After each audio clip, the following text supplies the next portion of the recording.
Ask مفتی طارق مسعود۔ بسم اللہ الرحمن الرحیم۔ پہلا سوال ہے جی محمد ریحان صاحب کا کلکتہ سے، کہتے ہیں جی مجبوری میں پیسوں کا سوال کر سکتے ہیں؟ مجبوری میں سوال کرنا کیسا ہے؟ مثلاً کسی کی بچی کا نکاح ہونے والا ہے اور بظاہر کوئی انتظام نہیں ہو سکا، تو ایسے وقت میں لوگوں سے سوال کرنا کیسا ہے؟ محمد ریحان صاحب، پہلی بات تو یہ ہے کہ بچی کا نکاح ہے تو اس میں بچی کا تو یا باپ کا تو کوئی خرچہ ہی نہیں ہوتا، سارے خرچے تو اس بچی کے ہونے والے شوہر پر ہیں۔ نکاح کے موقع پہ ایک مہر کا خرچہ ہوتا ہے، نان نفقے کا خرچہ ہوتا ہے، چھواروں کا خرچہ ہوتا ہے، اور دلہن کے کپڑے بنا کے دینا، کیونکہ نان نفقے میں داخل ہے یہ چیز، تو یہ تو سب چیزیں شوہر کے ذمے ہیں۔ تو یہ عجیب بھی ہمارے معاشرے میں ایک انتہائی بری رسم چل پڑی ہے کہ لڑکی کا باپ لوگوں سے پیسے مانگتا پھر رہا ہوتا ہے کہ جی میری بچی کی شادی ہے، تو جس کے گھر رخصت ہو کے جا رہی ہے نا وہ اس کے ذمہ ہے یہ۔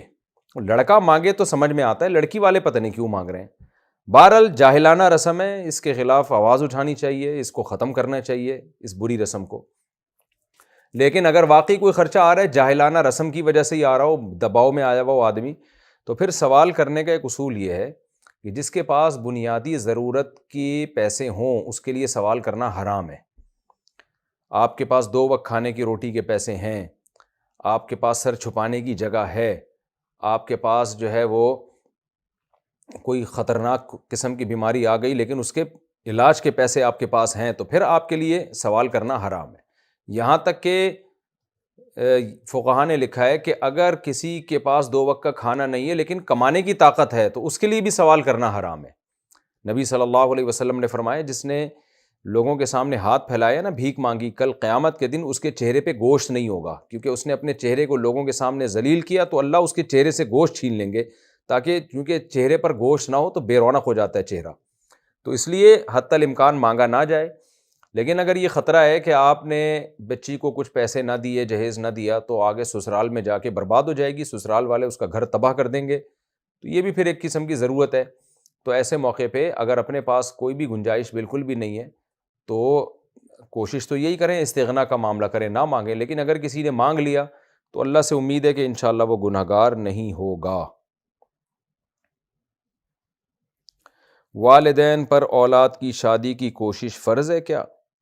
اولاد نکاح کی عمر کو پہنچ گئی ہو لیکن والدین اولاد کو روزگار نہ ہونے کی وجہ سے نکاح کے لیے کوئی مناسب کوشش نہ کرتے ہوں، تو اس صورت میں والدین اور اولاد کے لیے شرعی حکم کیا ہوگا؟ بلال احمد وانی کشمیر سے۔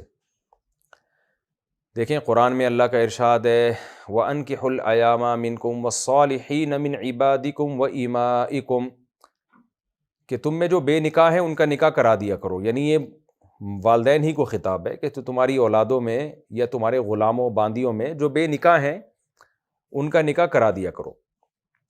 تو ماں باپ کی اخلاقی ذمہ داری ہے، شرعی ذمہ داری ہے کہ جب اولاد بالغ ہو جائے تو وہ اس کا نکاح کرائیں۔ بیٹی ہے تو اس کا تو لازمی فوراً نکاح کرائیں، بیٹا ہے تو بھی اس کے نکاح کی کوشش کرنا یہ والدین کے ذمہ ضروری ہے۔ لیکن خوب یہ بات سمجھ لیں کہ والدین کے ذمے بیٹے کی نکاح کی کوشش تو ضروری ہے، لیکن نکاح پہ خرچہ باپ کے ذمے ضروری نہیں ہے، کیونکہ باپ کے ذمے صرف اتنی اولاد کی مالی ذمہ داری ہے کہ وہ پال پوس کے اس کو بلوغت کی دہلیز تک پہنچا دے۔ اب لڑکا جب بالغ ہو گیا نا تو اب اس کا اپنا کھانے پینے کا خرچہ باپ کے ذمے نہیں ہے، تو اس کی شادی اور بہو کا خرچہ باپ کے ذمے کہاں سے آ گیا؟ تو اس لیے قانون کے لحاظ سے لڑکے باپ سے یہ مطالبہ زبردستی نہیں کر سکتا کہ آپ میری شادی پہ خرچہ بھی کریں یا میری بیوی کا نان نفقہ اٹھائیں۔ باپ اسے کہہ سکتا ہے کہ تم الگ گھر اختیار کر لو، ٹھیک ہے، الگ کرائے پہ گھر لے لو اور انتظام کر لو اور بیوی کو پالو، ٹھیک ہے، کھلاؤ پلاؤ، کہیں رشتہ بھیجنا ہوگا تو میں تمہارے ساتھ ضرور جاؤں گا۔ تو مالی لحاظ سے باپ کے ذمے فرض نہیں ہے۔ باقی اخلاقی ذمہ داری باپ کی ہے کہ اگر اولاد باصلاحیت ہے اور باپ کو اللہ نے پیسہ دیا ہے، وہ بہو کو پال سکتا ہے اپنے خرچے پہ، تو باپ کو چاہیے دل بڑا رکھے، باپ والا، پھر وہ باپ بن کے دکھائے۔ لیکن اس میں یہ ہے کہ بیٹا باصلاحیت ہو، ٹھیک ہے، ابھی بے روزگار ہے لیکن پڑھائی میں دلچسپی لیتا ہے، کاروبار میں دلچسپی لیتا ہے، آج نہیں تو کل پیسہ انشاءاللہ آ جائے گا۔ تو جیسے بیٹا جب بالغ ہو جاتا ہے نا تو باپ پھر بھی تو اس کی تعلیم پہ پیسہ خرچ کرتا ہے، اس کو کھلانے پلانے پہ پیسہ خرچ کرتا ہے، حالانکہ باپ کے ذمہ شرعاً ضروری نہیں ہے، لیکن ضروری نہ ہونے کے باوجود بھائی باپ بیٹے کا ایک رشتہ ہے نا، زندگی بھر کا ایک رشتہ ہے، اس میں قانون تھوڑی دیکھا جائے گا، اس میں تو دیکھا جائے گا ضرورت. کوئی بات نہیں یار، بے روزگار ہے تو بیٹا میں کھلاتا ہوں، جیسے کہ ہمارے خاندانوں میں سب کھلا رہے ہوتے ہیں، بیٹے بالغ ہو جاتے ہیں پھر بھی ابا کھلا رہے ہوتے ہیں. تو میری تو جب تک جو ہے نا ماہانہ آمدن شروع نہیں ہوئی تھی، ہمارے ابا ہی کھلاتے رہے ہمیں، سب کے ابا کھلاتے ہیں، تو کھلانا بھی چاہیے، اخلاقی ذمہ داری ہے. تو اسی طرح جیسے باپ اخلاقی ذمہ داری اپنی پوری کرتا ہے، بچے کو کھلاتا ہے پلاتا ہے، ساری زندگی اس کا خیال کرتا ہے، اور بچے بھی کرتے ہیں، جب ان کی ارننگ شروع ہو جاتی ہے تو وہ پھر باپ پہ دل کھول کے خرچ کرتے ہیں. تو ایسے ہی بچے میں اگر صلاحیت ہے، باپ کا یہ خیال ہے کہ میں اس کی شادی کروں گا تو یہ اپنی بیوی کی ذمہ داری بھی پوری کرے گا جتنی کر سکتا ہے، اور یہ جاب بھی تلاش کرے گا، پڑھائی میں دلچسپی بھی لے گا، یہ ہاتھ پہ ہاتھ رکھ کے بیٹھ نہیں جائے گا. ایک اچھا خاندانی بچہ پیدا ہوا ہے، مارکیٹ میں آیا اس دفعہ، بہت اچھا بچہ جسے کہتے ہیں. تو پھر باپ کو چاہیے کہ اپنے خرچے پہ بیٹے کی شادی کرا دے، کیونکہ اس کا فائدہ باپ کو بھی ہے. اس کے گھر میں بہو آئے گی جو بیٹیوں کی طرح ہوگی. آج کل بہویں سسر کی خدمت کیوں نہیں کرتی؟ ان کو پتہ ہے سسر کا ایک دھیلا بھی خرچ نہیں ہوتا. تو جب وہ دیکھے گی کہ مجھے بھی اور میرے میاں کو بھی ہمارے سسر پال رہے ہیں، تو وہ سسر کو اپنا باپ سمجھ کے اس کی خدمت بھی کرے گی. کچھ نہ ہوا تو آگے اولاد ہوگی تو وہ باپ کے لیے پوتا ہوگا نا، پوتا یا پوتی ہوگی، تو آپ اس سے دل بہلائیں گے. آپ کو بڑھاپے کا ایک اچھا کہ جو ہے نا ایک انٹرٹینمنٹ کے لیے کھلونا مل جائے گا. دادا دادی نانا نانی کے لیے پوتے نواسوں سے بہتر تو انٹرٹینمنٹ کی کوئی چیز ہے نہیں. آپ دیکھ لیں نا، یورپ میں انگریز بڈھے گڑیاں پال رہی ہیں آج کل، بڑھیاں، تو انگریز بڈھے بڑھیاں بیچاری وہ بڑھیاں پال رہی ہیں آج کل. تو باپ اگر اپنے بیٹے کی جلدی شادی کرا دے گا تو جوانی میں دادا بن جائے گا، جوانی میں نانا بن جائے گا، یہ سارے فائدے باپ کو بھی حاصل ہوں گے. تو وہ بچے جو ہے نا، دادا تو دادا ہوتا ہے، آپ کو پتہ ہے، وہ تو باپ سے بھی زیادہ ویلیو ہوتی ہے اس کی. تو باپ کا بھی فائدہ ہے، لیکن بس پتہ نہیں کس نے کیا پٹیاں پڑھا دی ہیں.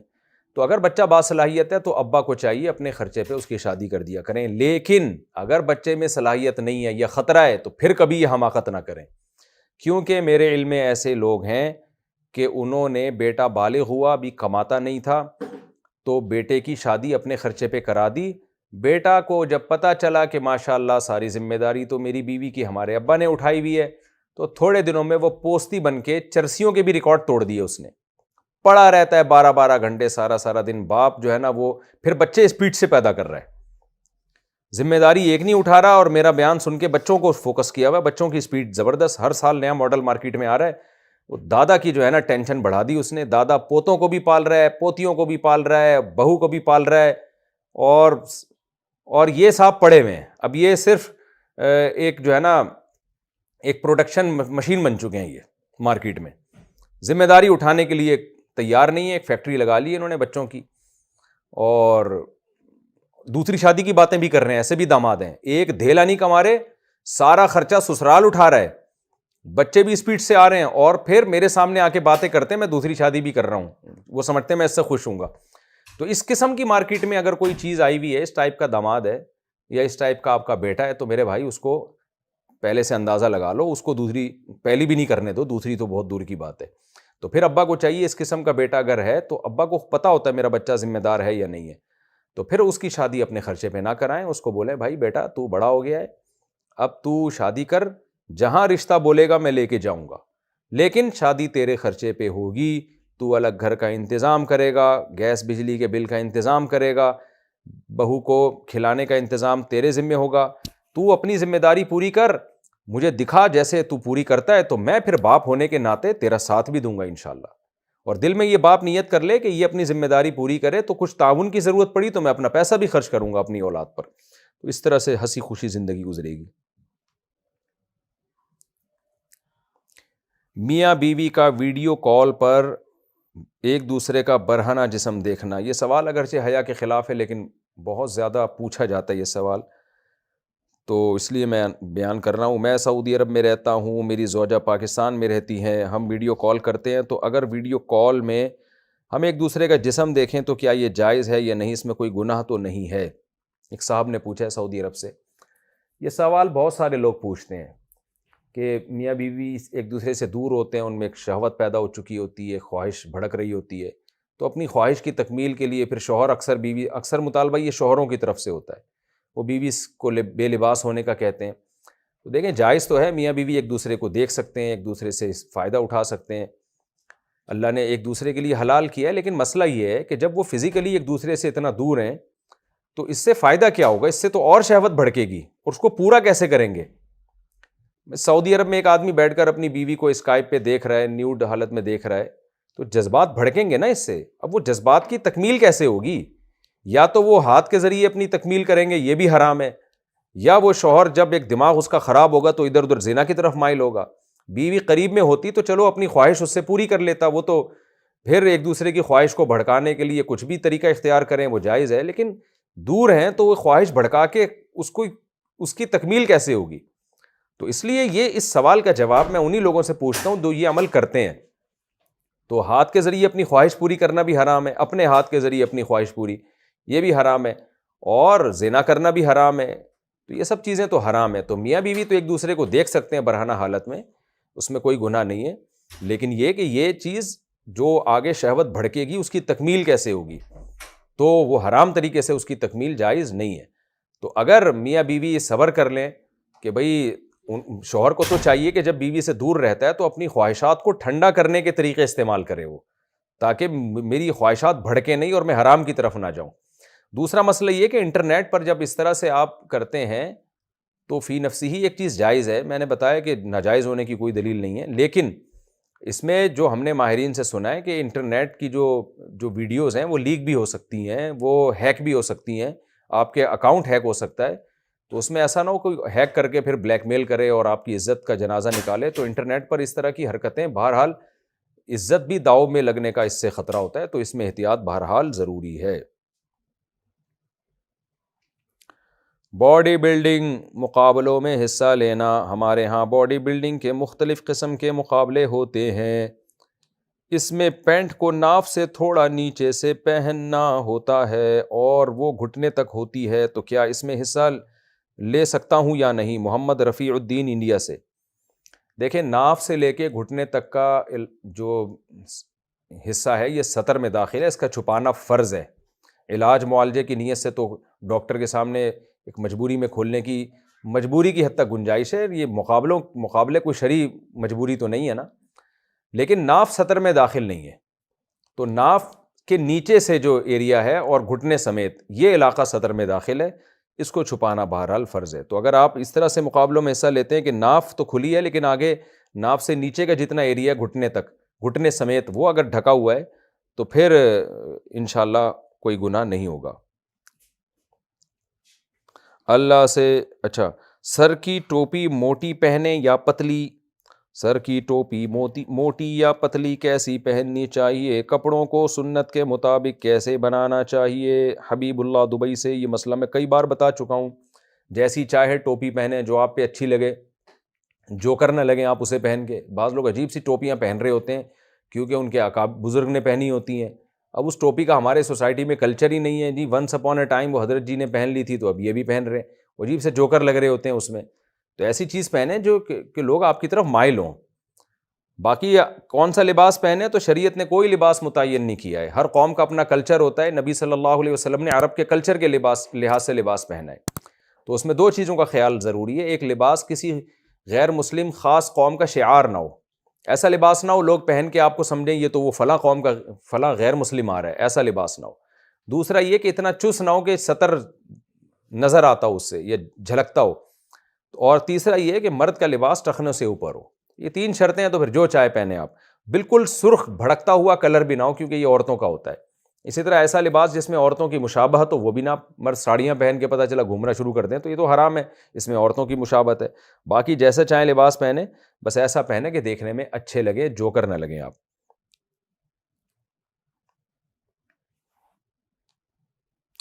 نماز کے فرض، واجب اور سنت میں فرق۔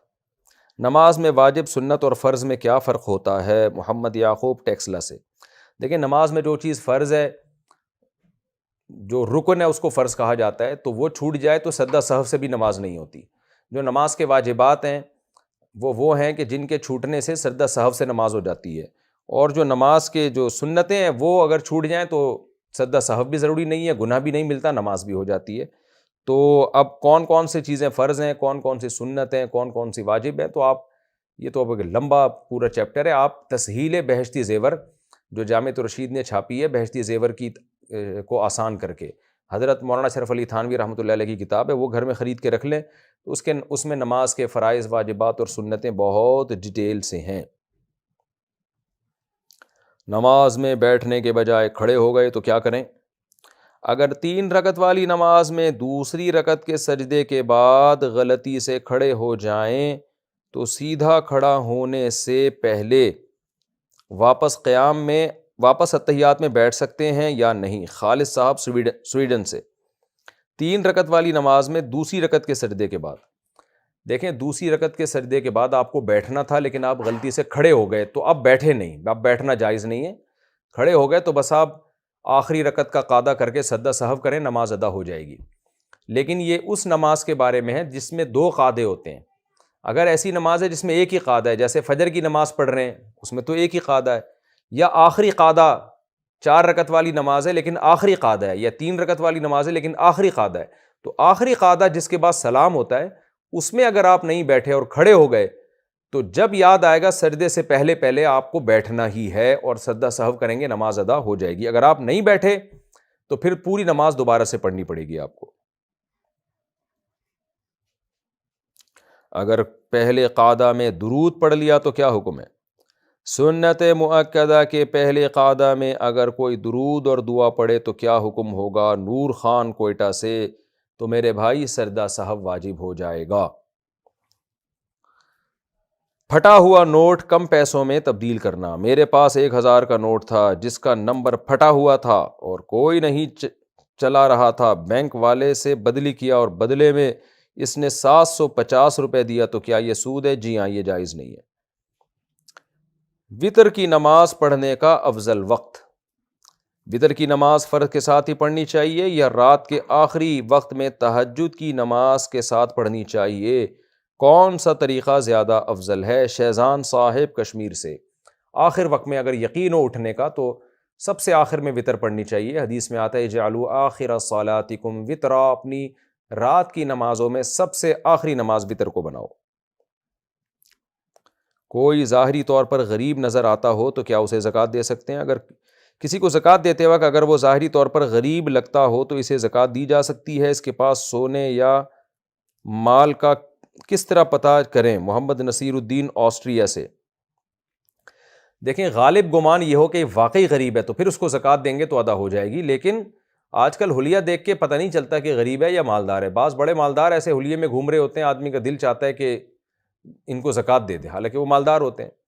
تو میرا خیال ہے اس زمانے میں اتنا پوچھ لینا چاہیے کہ بھائی آپ کے پاس سونا یا کوئی الگ سے پراپرٹی وغیرہ تو نہیں ہے، تو بینک میں 1-1.5 لاکھ روپے تو نہیں رکھے ہوئے۔ اس طرح لم سم چند چیزوں کا اندازہ لگا لیں، اس کے بعد پھر اس کو زکوٰۃ دے دیں اگر غالب گمان ہے کہ غریب ہے۔ لیکن اگر اس کے اتنا حالت خراب لگ رہی ہے کہ آپ کا غالب گمان یہ ہے کہ ایک تو پوچھوں گا تو بتائے گا نہیں، غصہ کرے گا، اور لگ رہا ہے واقعی، تو یہ آپ کی اپنی رائے پر ہے، مبتلا بھی ہی کی رائے کا اعتبار ہے، آپ کا مائنڈ کیا کہہ رہا ہے۔ میں تو اپنے مائنڈ سے مسئلہ بتاؤں گا نا، آپ نے جو زکوٰۃ دینے والا ہے وہ اپنی کھوپڑی استعمال کرے گا، وہ اپنے تانے بانے اور ملا کے دیکھے گا، غور کرے گا کہ یہ واقعی غریب ہے یا نہیں ہے۔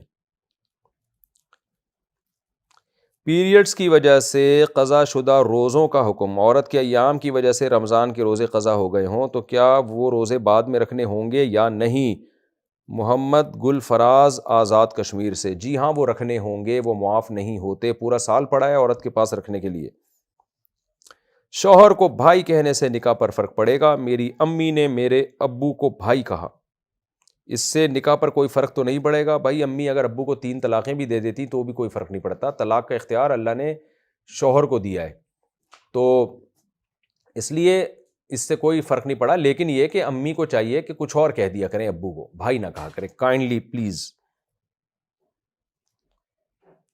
بیٹے کی ساس سے نکاح کا حکم۔ اگر بیٹے کی ساس بیوہ ہو گئی ہو تو کیا بیٹے کا باپ اس کی بیوہ ساس سے نکاح کر سکتا ہے؟ عبداللہ بیگ کشمیر سے۔ جی ہاں، کر سکتا ہے، کوئی حرج نہیں ہے۔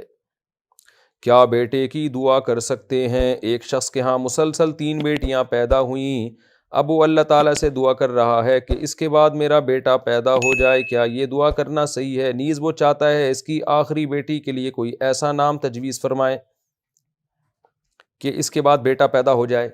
نام رکھنے سے بیٹا یا بیٹی کا کوئی تعلق نہیں ہے، جو مرضی نام رکھ دیں، باقی دعا مانگیں. میں بھی دعا کرتا ہوں اللہ نے آپ کو 3 بیٹیاں دی ہیں تو بہت بڑی رحمت ہے. حدیث میں آتا ہے جس کی 3 بیٹیاں ہوئیں اور اس نے ان کی اچھی تربیت کی، بر وقت ان کا اچھی جگہ نکاح کیا، حدیث کا مفہوم ہے. تو آپ نے فرمایا اضمنت لہ بالجنہ، میں اس کے لیے جنت کی ضمانت لیتا ہوں.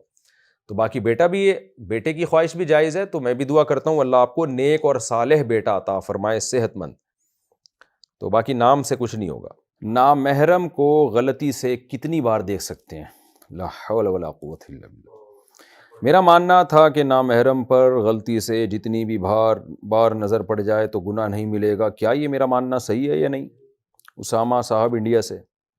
آپ کا ماننا ہے بھائی غلطی سے ایک ہی دفعہ نظر پڑتی ہے، بار بار غلطی سے نظر پڑنا میری تو سمجھ میں نہیں آ رہا.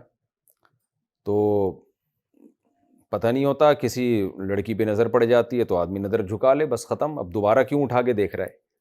لیکن بہرحال اگر غلطی سے پڑ رہی ہے تو پھر تو جتنی بار بھی پڑ جائے معاف ہے، لیکن ایسا ہوتا نہیں ہے. عام طور پہ غلطی سے بار بار نظر پڑتی ہے نہیں. بچے کو گھٹی دینے کے احکام. گھٹی دینے کے کیا احکام ہیں؟ اگر بچے کی پیدائش کے وقت کوئی موجود نہ ہو تو ماں خود گھٹی دے سکتی ہے. محمد عمر گجرات سے. دیکھیں نبی صلی اللہ علیہ وسلم کی عادت تھی، حضرت عائشہ کی صحیح بخاری کی حدیث ہے، جب بچہ پیدا ہوتا تو نبی صلی اللہ علیہ وسلم اس کو اپنا کھجور اپنے لعاب مبارک میں سے ذرا مس کرتے اور وہ بچے کے منہ میں اپنا لعاب ڈال دیتے. تو اس عمل کو عربی میں تحنیک کہتے ہیں، اردو میں گھٹی کہتے ہیں. تو یہ کوئی فرض واجب عمل نہیں ہے. تو اس کا حاصل یہ ہے کہ جب بچہ پیدا ہو تو بہتر یہ ہے کہ کسی نیک بزرگ سے کھجور جو ہے وہ تھوڑا سا چٹوا کے، کیونکہ بچے کا جگر بہت کمزور ہوتا ہے، کھجور کھلا دیں گے تو بیڑا نہ غرق ہو جائے کہیں بچے کا. تو وہ تھوڑا سا جو میٹھا لعاب ہے وہ بچے کے لعاب میں چلا جائے. تو اس سے اللہ کی رحمت سے امید کی جا سکتی ہے کہ ایک برکت حاصل ہوگی. کھجور کی ایک ویسے ہی برکت ہے، اوپر سے کسی اللہ والے سے بزرگ سے یہ کام کروائیں گے تو امید ہے اور برکت ہوگی. تو اگر کوئی بھی نہیں ہے تو ماں خود ہی کر دے، ماں بھی تو نیک بزرگ ہوتی ہے نا، تو خود بھی کر سکتی ہے، نہ بھی کرے تو بھی کوئی حرج نہیں ہے، کوئی فرض واجب عمل نہیں ہے یہ. ٹخنے چھپے ہونے سے کیا نماز مکروہ ہوگی؟ اگر نماز میں تہبند ٹخنوں سے نیچے ہو تو کیا نماز مکروہ تحریمی ہوگی اور دوبارہ لوٹانا واجب ہوگا؟ شوکت صاحب سری نگر سے. نبی صلی اللہ علیہ وسلم کی صحیح حدیث ہے، ان اللہ لا يقبل صلاة رجل مسبل ازارہ. اللہ اس شخص کی نماز قبول نہیں کرتے جو ازار کو ٹخنوں سے نیچے ڈھانکتا ہے. تو اگر غلطی سے ایسا ہوا تو ایک ٹھیک ہے، اللہ سے امید ہے انشاءاللہ اللہ قبول کر لے گا. لیکن جان بوجھ کر کسی نے ایسا کیا، یہ حدیث بھی معلوم تھی، مسئلہ بھی معلوم تھا، تو فرض اور رکن تو ادا ہو جائے گا لیکن نماز کا ثواب برباد ہونے کا خطرہ ہے. تو اس لیے اس نماز کو دوبارہ لوٹایا جائے، کیونکہ مکروہ تحریمی ہے اس طرح نماز پڑھنا. کیا باپ بیٹے کو گھر سے نکال سکتا ہے؟ اکثر و بیشتر یہ دیکھا گیا ہے کہ گھریلو تنازعہ کی وجہ سے باپ اپنے بیٹے کو کہتا ہے کہ گھر سے نکل جاؤ. کیا باپ اپنے بیٹے کو بے دخل کرنے کا حق رکھتا ہے؟ محمد تسلیم اختر انڈیا سے. دیکھیں قطع رحمی رشتہ داری توڑنا جیسے اولاد کے لیے حرام ہے کہ باپ سے رشتہ توڑے، تو باپ کے لیے بھی حرام ہے کہ اولاد سے رشتہ توڑے.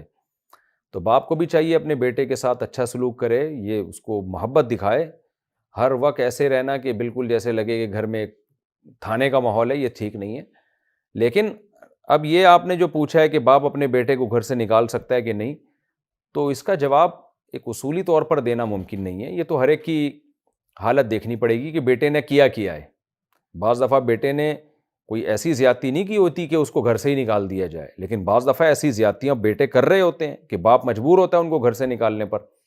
تو بیٹے نے اگر کوئی ایسا جرم کیا ہے اور مسلسل کرتا چلا جا رہا ہے جس سے باپ کو غیر معمولی اذیت ہو رہی ہے، تو بالغ بیٹے کو باپ یہ کہہ سکتا ہے کہ آپ گھر سے نکل جاؤ. نابالغ کو تو نہیں کہہ سکتا لیکن بالغ کو کہہ سکتا ہے. لیکن نارملی ایسا ہوتا نہیں ہے، تو باپ کو ایسا کرنا بھی نہیں چاہیے. دم کرنے کی اجرت لینا ثابت ہے. حضرت ابو سعید خدری رضی اللہ تعالی عنہ نے سانپ کے ڈسے ہوئے پر دم کیا تھا تو حضور صلی اللہ علیہ وسلم نے فرمایا تھا کہ یہ بہترین اجرت ہے. کیا یہ بات صحیح ہے؟ جی، حضرت ابو سعید خدری رضی اللہ تعالی عنہ نے دم کیا تھا اور اس کی اجرت بھی لی تھی، اور نبی نے فرمایا بہترین اجرت ہے. لیکن میں بار بار یہ بات بتاتا ہوں کہ دم کرنے کی اجرت جو آج کل لی جا رہی ہے نا، یہ الو بنانے کی اجرت لی جا رہی ہے، دم کرنے کی نہیں لی جا رہی۔ دم تو دیکھیں کسی سے بھی کروا لیں، مسجد کے مولوی صاحب ہیں، ان سے کہیں سورہ فلق سورہ ناس پڑھ کے پھونک لگا دیں، وہ بھی پھونک لگا دیں گے، تو اپنا جو ٹائم انہوں نے خرچ کیا اس کے پیسے بھی لے سکتے ہیں وہ۔ لیکن یہ آج کل اس کے کچھ لوگ پروفیشنل سمجھے جاتے ہیں کہ ان کو دم کرنا آتا ہے، یہ بڑے ایکسپرٹ ہیں، بڑے ماہر ہیں، تو وہ اس کو جو ہے نا لوگ پتہ نہیں کیا سمجھ، وہ ان کو اس چیز کے پیسے دے رہے ہوتے ہیں، اس میں وہ دھوکہ دے رہے ہوتے ہیں۔ تو کوئی بھی دم کر دے، آیت الکرسی پڑھ لے، کوئی بھی نیک آدمی، مسجد کے امام ان سے کروا لیں، یا کوئی بھی آپ کے خاندان میں بزرگ ہو نیک ہو، اس سے کروا لیں، آیت الکرسی سورہ فلق سورہ ناس پڑھ کے دم کرے گا، انشاءاللہ فائدہ ہوگا، اور جو ٹائم وہ خرچ کر رہا ہے اس کے پیسے بھی لے سکتے ہیں وہ۔ لیکن آج کل جو پروفیشنل بیسس پہ یہ کام ہو رہا ہے نا، یہ ڈرامے باز لوگ ہیں، اور یہ ایسے شو کرتے ہیں جیسے ہمارے دم میں دمادم ہو جائے گا، تو یہ دھوکہ دے کے پیسے لے رہے ہوتے ہیں، تو ان کی اجرت کو میں حلال نہیں سمجھتا۔ نماز میں صورتیں کس ترتیب سے پڑھیں؟ فرض نماز میں پہلی رکعت میں جو صورت پڑھی ہو اور دوسری رکعت میں اس کے متصل بعد والی صورت پڑھنی چاہیے، یا اس سے آگے کہیں سے بھی پڑھ سکتے ہیں؟ مثلاً پہلی رکعت میں الم تری کیف پڑھی تو دوسری رکعت میں سورہ قریش پڑھنی ہوگی، یا آگے کوئی بھی صورت پڑھ سکتے ہیں؟ شیزان صاحب کشمیر سے۔ دیکھیں جو چھوٹی چھوٹی صورتیں ہیں نا، والضحیٰ واللیل اذا سجا سے جو چھوٹی صورتیں شروع ہوتی ہیں، تو ان میں بہتر یہی ہے کہ ایک رکعت میں اگر آپ نے ایک صورت پڑھی تو اگلی رکعت میں یا تو اس کے فوراً بعد والی صورت پڑھ لیں، اور اگر بعد والی پڑھنی ہے تو کم از کم 2 صورتوں کا فاصلہ رکھیں، یہ بہتر ہے۔ بہتر کی وجہ بھی بالکل واضح ہے کہ آپ درمیان سے ایک صورت چھوڑ کے چلتے ہیں تو ایسے جیسے ایک نوعیت کا اعراض لازم آتا ہے کہ آپ کو ایک اس صورت سے پتہ نہیں کیا مسئلہ تھا جو اتنی سی صورت آپ نے چھوڑ دی، لیکن یہ کوئی حلال حرام کا مسئلہ نہیں ہے، جائز بالکل ہے، بہتر اور نہ بہتر کا مسئلہ ہے۔ تو اگر کوئی امام پہلی رکعت میں آیت الم تری پڑھتا ہے، دوسری رکعت میں لإیلاف قریش چھوڑ کے ارأیت الذی پڑھتا ہے، تو یہ بھی بالکل جائز ہے، لیکن بہتر یہی ہے کہ امام صاحب کو چاہیے کہ دوسری میں لإیلاف قریش ہی پڑھ لیں، یہ زیادہ بہتر ہے۔ اور اگر نہیں پڑھنی علم تو پھر ارأیت کے بعد والی جو صورت ہے نا انا اعطیناک، وہ پڑھ لیں، 2 صورتوں کا فاصلہ رکھیں، لیکن یہ کوئی حلال حرام فرض واجب کا مسئلہ نہیں ہے، بہتر ہے۔ تبلیغ فرض عین ہے یا فرض کفایہ؟ قرآن میں آتا ہے جی وَلْتَكُن مِّنكُمْ أُمَّةٌ يَدْعُونَ إِلَى الْخَيْرِ، تم میں ایک امت ایسی ہونی چاہیے جو لوگوں کو خیر کی طرف بلائے، ایک جماعت ایسی ہونی چاہیے۔ اس آیت میں دعوت و تبلیغ کو فرض کفایہ کہا گیا ہے۔ کیا کسی شہر میں دعوت و تبلیغ کا کام نہ ہونے سے سارے شہر والے گناہگار ہوں گے؟ نور محمد مکہ مکرمہ سے۔ دیکھیں ایک جماعت تو ایسی ہونی چاہیے جو نہی عن المنکر ہی میں لگی ہو، جیسے کہ اس قرآن کی اس آیت سے پتہ چلتا ہے، تو یہ اس معنی میں تو فرض کفایہ ہے، اور اس میں سب سے پہلا مصداق ہے علماء۔ علماء پر تو سب سے زیادہ فرض ہے دعوت اور تبلیغ کا کام، چاہے وہ کسی بھی طرح سے کر رہے ہوں، لیکن نہی عن المنکر کے خلاف محنت کرنا اور نیکی کو دنیا میں پھیلانا، یہ سب سے پہلی ذمہ داری ہے علماء کی۔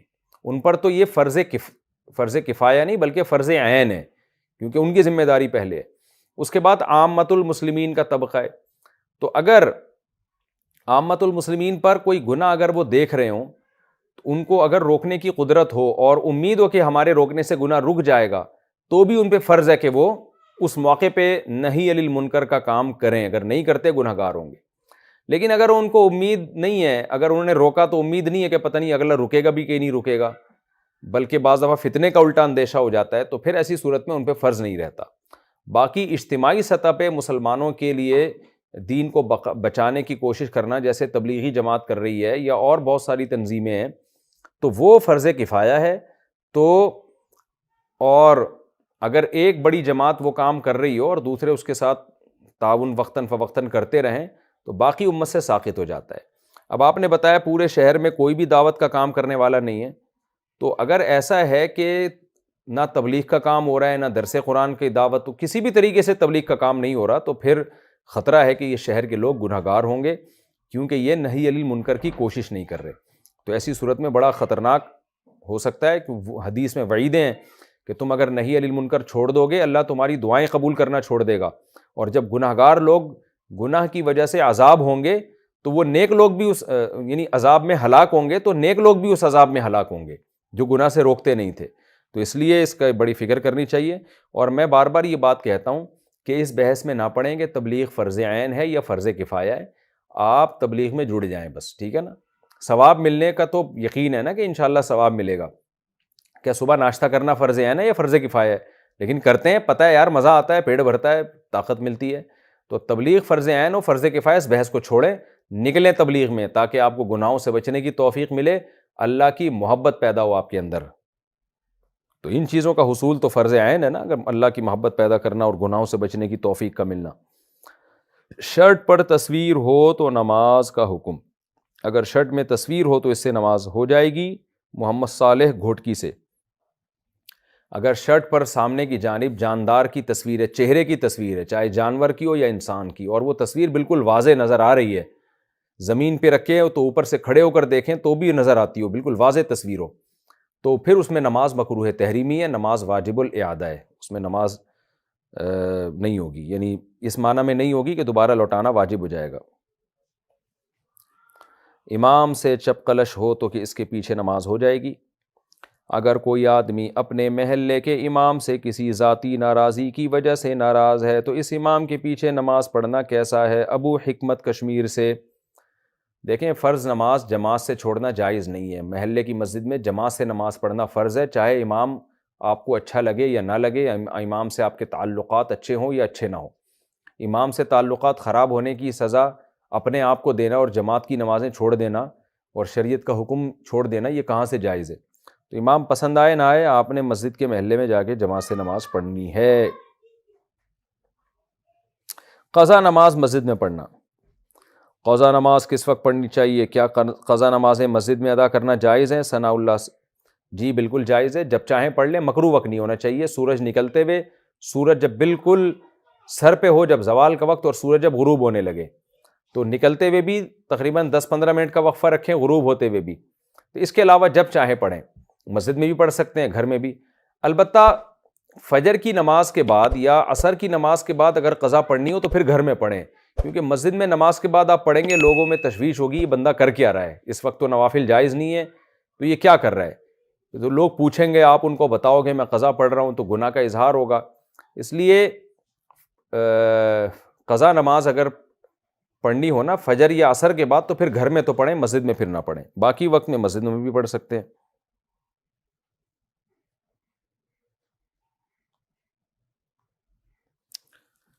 خواتین ڈینٹسٹ کا مردوں کا علاج کرنا۔ خواتین ڈینٹسٹ اگر کسی ہاسپٹل میں کام کریں جہاں انہیں مرد اور عورت دونوں کا علاج کرنا پڑے تو ان کی انکم حلال ہوگی یا حرام؟ انکم تو دیکھیں حلال ہوگی، کیونکہ وہ دانتوں کے علاج کی ہے نا۔ باقی اس میں ایک عورت کے لیے کسی میل کا علاج کرنا دانتوں کا بالکل ناجائز ہے، حرام ہے، اس کی کوئی گنجائش نہیں ہے۔ اس کی وجہ واضح ہے کہ پورے دانت کے منہ میں گھس کے علاج ہو رہا ہوتا ہے، یہ بڑی ہی بے غیرتی ہوتی ہے ڈینٹسٹ ہاسپٹلز میں جو ہم نے دیکھی ہے۔ مریض تو بعض دفعہ مجبور ہو جاتا ہے، وہ تو ہاسپٹل میں گیا، اب اس کو تو جہاں مرضی وہ بھیج دے، وہ تو نہیں کہہ سکتا کہ فیمیل لی میرے لیے میل کا انتظام کرو، لیکن فیمیل ڈاکٹر مجبور نہیں ہوتی، اس کے تو دانت میں درد ہو رہا ہے نا، وہ تو مجبور ہے، دانت سے مرا جا رہا ہے۔ بعض دفعہ انسان کا اثر ہوتا ہے، وہ ڈاکٹر کو کہہ دے یا ہاسپٹل کی انتظامیہ کو کہہ دے کہ میرے لیے میل ڈاکٹر کا انتظام کرو، تو پھر تو اس پر واجب ہے کہ وہ میل ڈاکٹر کا انتظام کروائے، میل پیشنٹ فیمیل سے علاج نہ کروائے، یعنی دانتوں کا۔ وجہ اس کی واضح ہے کہ وہ بالکل ایسے نا منہ کے قریب آ کے پورا اندر گھس رہے، اس سے زیادہ مرد اور عورت کا اختلاط ممکن ہی نہیں ہے۔ لیکن عام طور پر شنوائی ایک نارمل آدمی کی جو زیادہ پاورفل نہ ہو، اس کی شنوائی ہوتی نہیں ہے ہسپتالوں میں۔ وہ دانت کے درد سے تکلیف میں ہے، وہ جا کے کہے گا میرے لیے میل ڈاکٹر کا انتظام کرو، تو اسپتال والے بولیں گے پتلی گلی سے نکل یہاں سے، ہم تیرے لیے الگ سے میل کا انتظام کریں اور تیری بیوی کے لیے فیمیل کا، اتنا ٹائم نہیں ہمارے پاس۔ تو اس لیے پیشنٹ کے لیے تو کسی حد تک مجبوری ہے، وہ درد ہو رہا ہے، اس کو مجبور ہے، کوئی دوسرا ہاسپٹل نہیں ہے، تو اس میں بھی پھر اس پر یہ واجب ہے کہ وہ ایک دفعہ کم از کم بول لے کہ بھائی میرے لیے میل ڈاکٹر کا انتظام کرو، ہو جائے تو ٹھیک ہے، نہیں ہو تو پھر مجبوری ہے، لیکن پھر وہ ہے کہ وہ علاج ہی کو فوکس کرے، اپنے آپ کو فتنے میں نہ ڈالے۔ لیکن لیڈی ڈاکٹر بہرحال مجبور نہیں ہوتی، تو اس کے لیے بالکل ناجائز ہے کہ وہ میل پیشنٹ کا علاج کرے دانتوں کا۔ لیکن دیکھیں یہ باتیں ان کی سمجھ میں آتی ہیں جن کی نظر میں اللہ کی کوئی ویلیو ہے۔ آج کل جو ہمارے ماشاءاللہ ڈاکٹر مارکیٹ میں آ رہے ہیں، ان میں لبرلزم اتنا پھیل گیا ہے کہ میڈیکل سائنس کی اہمیت ہے ان کے دل میں، پیسے کی بھی ہے، اللہ تو ڈکشنری سے نکال دیا ہے۔ اللہ کیا کہتا ہے، اللہ کون ہے، یہ چھوڑو یار، یہ مولویوں کی باتیں، دقیہ نوسی، ترقی کرو، دانت کا علاج کرو، میل ہو فیمیل ہے، اس سے کوئی فرق نہیں پڑتا۔ تو اور اس میں جو ہے نا، وہ مجھے یاد آتا ہے کہ شعیب علیہ السلام نے اپنی قوم سے کہا تھا نا، وَاتَّخَذْتُمُوهُ وَرَاءَكُمْ ظِهْرِيًّا، قوم نے ان سے، شعیب علیہ السلام نے قوم سے کہا نا ناپ تول میں کمی نہ کرو، تو انہوں نے کہا بھائی تم عبادت کرو، اللہ اللہ کرو، تم کیا فضول باتیں کرتے ہو ہمارے سامنے، تو تم ہمارے قوم کے ہو اس لیے ہم نے برداشت کیا ہوا ہے۔ تو شعیب علیہ السلام نے کہا تھا کہ تمہیں قوم کا تو پھر بھی خیال ہے، اللہ کا بالکل بھی خیال نہیں ہے، اور تم نے اللہ کو تو پیچھے پھینک دیا ہے، بالکل اپنی پیٹھ کے پیچھے مسترد کر دیا ہے۔ تو آج ہمارا جو ایجوکیٹڈ طبقہ ہے نا، غریب طبقہ، پھر بھی کسی نہ کسی درجے میں اللہ کو مانتا ہے، آپ اس کے سامنے اللہ کی بات کریں ڈر جائے گا۔ ہمارا جو پڑھا لکھا طبقہ ہے نا، جو ہمارے سائنسدان بن رہے ہیں اور جو ہمارے یہاں ڈاکٹر بن رہے ہیں، جو زیادہ یا پیسہ جس کے پاس زیادہ آ گیا، سب کی بات نہیں کر رہا، خیر والے لوگ بھی الحمدللہ ڈاکٹروں میں ہم نے خود دیکھے ہیں، سائنسدانوں میں جو ملک کے سائنٹسٹ ہیں ان میں ہم نے دیکھے ہیں، اور تاجروں میں بھی دیکھے ہیں، لیکن میجورٹی کی بات کر رہا ہوں کہ جب پیسہ آیا، ایجوکیشن آئی، تو اللہ تو ان کی نظر میں کوئی ویلیو ہی نہیں ہے نا اللہ کی۔ ان کو بتایا جائے یہ پردہ فرض ہے اور یہ فرض ہے، تو کہتے ہیں، ہنستے ہیں، ٹھٹھے مارتے ہیں کہ بھائی کیا مولویوں کی باتوں میں پڑے ہوئے ہو۔ تو اس لیے میں لیڈی ڈاکٹروں سے کہتا ہوں، جو ڈینٹسٹ ہیں، آپ مردوں کا علاج کریں۔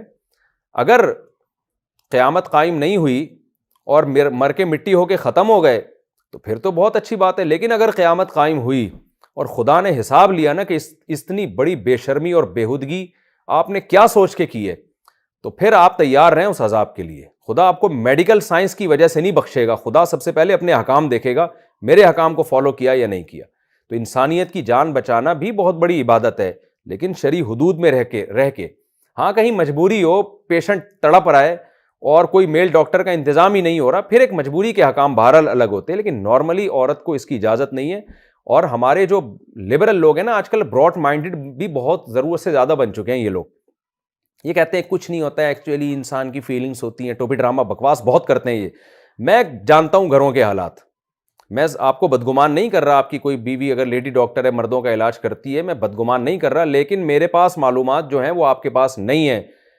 اچھی عورتیں میل کا علاج کرتے کرتے گھس گئی ہیں، یعنی اس کے منہ کے اندر گھس گئی ہیں وہ، اور بھاگ گئی ہیں گھروں سے، اور مرد کو پتہ ہی نہیں ہوتا میری بیوی کیا کر رہی ہے۔ اور بہت سے میل ڈاکٹر خوبصورت لڑکیوں کا علاج کرتے کرتے زانی بن گئے ہیں، صبح شام لڑکیوں سے زنا کر رہے ہیں، ان کی بیویوں کو پتہ ہی نہیں ہے۔ اور جب یہ بےغیرتی کا معیار تھوڑا اور زیادہ اوپر ہوتا ہے تو پھر مرد کو پتہ بھی ہوتا ہے میری بیوی کیا کر رہی ہے، لیکن وہ کہتا ہے کوئی بات نہیں، کمائی آ رہی ہے، آنے دو۔ اور عورت کو پتہ ہوتا ہے میرا شوہر صبح شام کیا کچھ زنا کر رہا ہے، کوئی بات نہیں، پیسہ آ رہا ہے، آنے دو۔ تو یہ بےغیرتی کے الحمدللہ ٹاپ لیول پہ ہماری قوم جس طرف جا رہی ہے، تو کوئی بات نہیں، 10-15 سال میں بےغیرتی انشاءاللہ، یہ میں انشاءاللہ تنزیہ کہہ رہا ہوں، یہ عروج پر ہوگی۔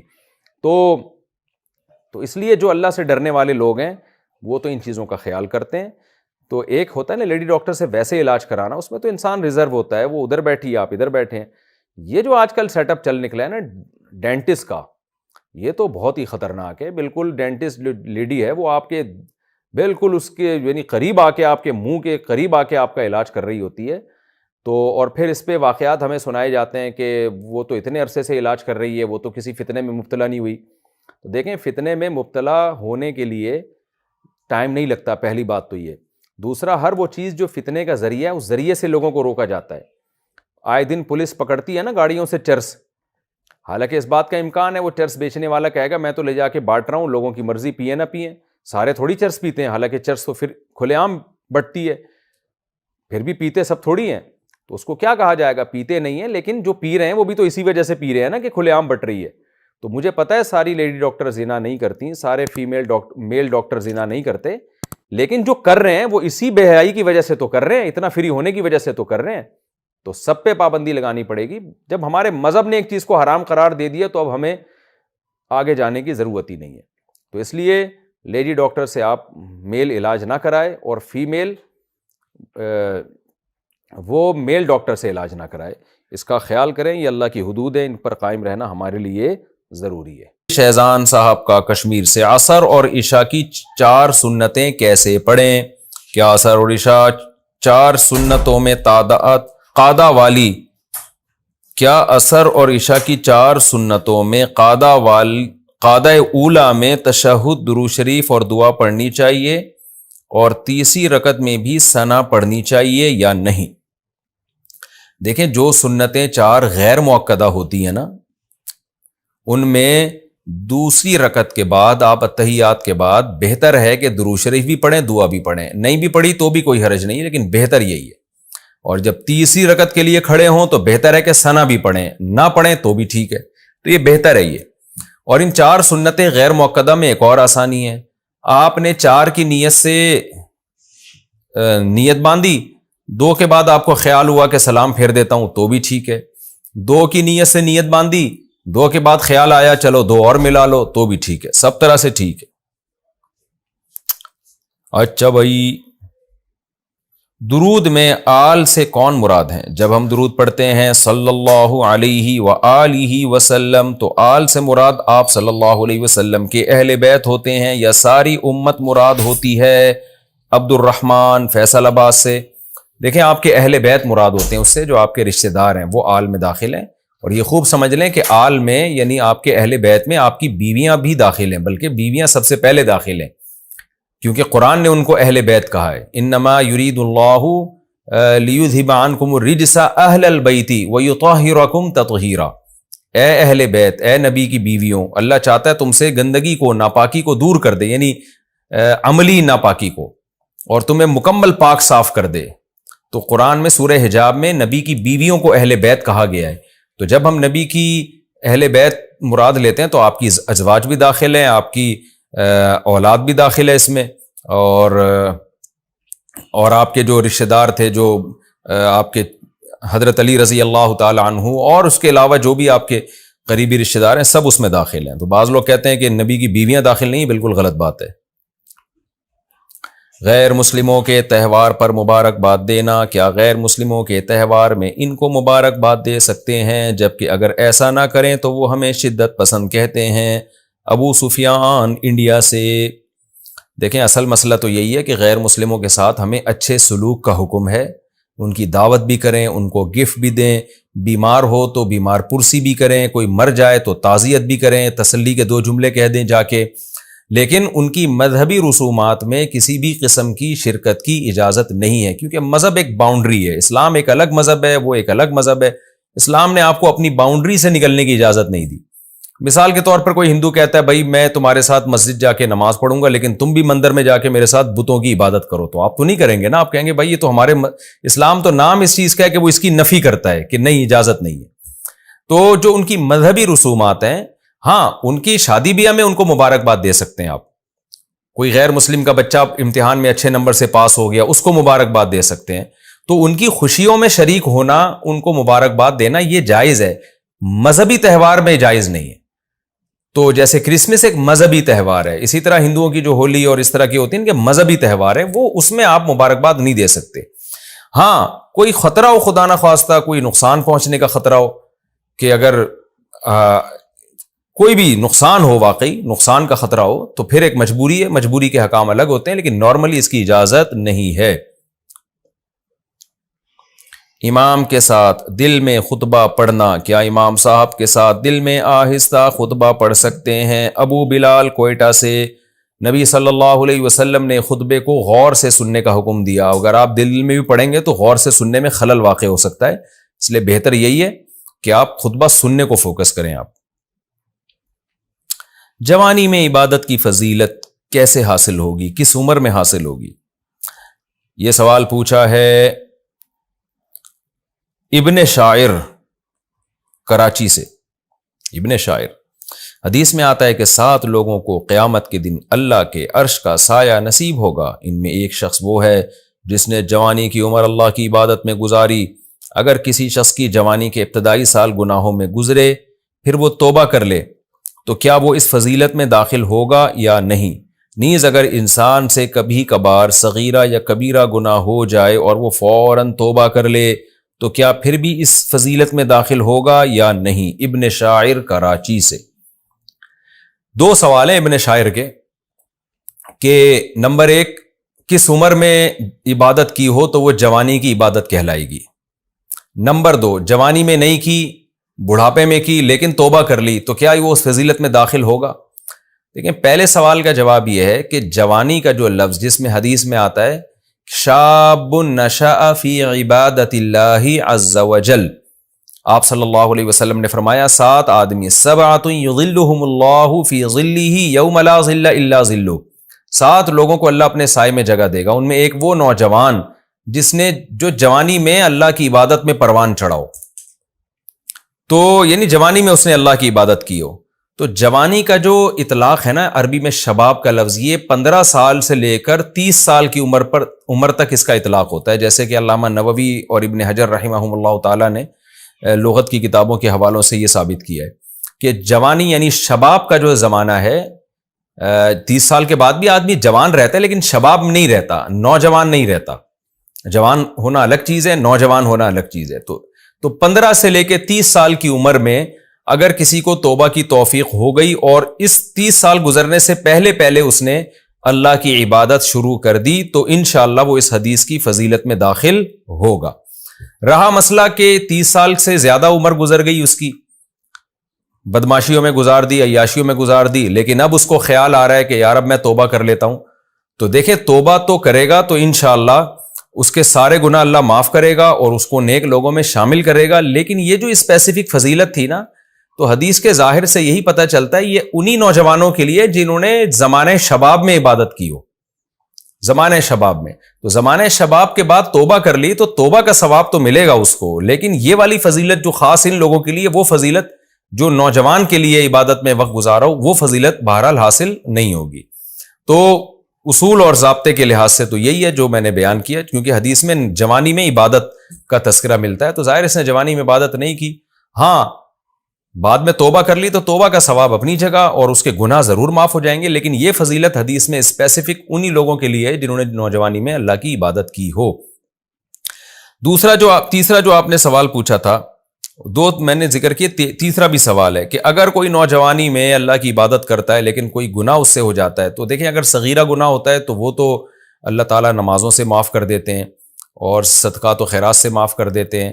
ان الحسنات یذہبن السیئات، قرآن کہتا ہے نیکیاں برائیوں کو کھا جاتی ہیں، تو وہ تو خود بخود بھی معاف ہو جاتے ہیں، بشرطے کہ بار بار ان صغیرہ کا ارتکاب نہ ہو۔ اگر صغیرہ کا بار بار ارتکاب کرے گا تو وہ بھی کبیرہ بن جائے گا۔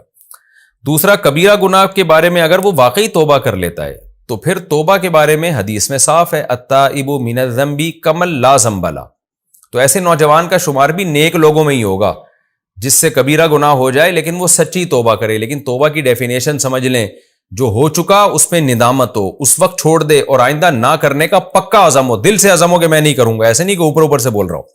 یہ 3 شرطیں پائی جائیں گی، اس شرط کے ساتھ اگر کوئی واقعی سچی توبہ کر لیتا ہے تو اس کا شمار گنہگاروں میں اللہ کی نظر میں نہیں ہوتا، نیک لوگوں میں ہی ہوتا ہے، اور وہ نوجوان بھی اسی فضیلت میں انشاءاللہ داخل ہوگا جو اللہ کے سائے کے نیچے ہوں گے قیامت کے دن۔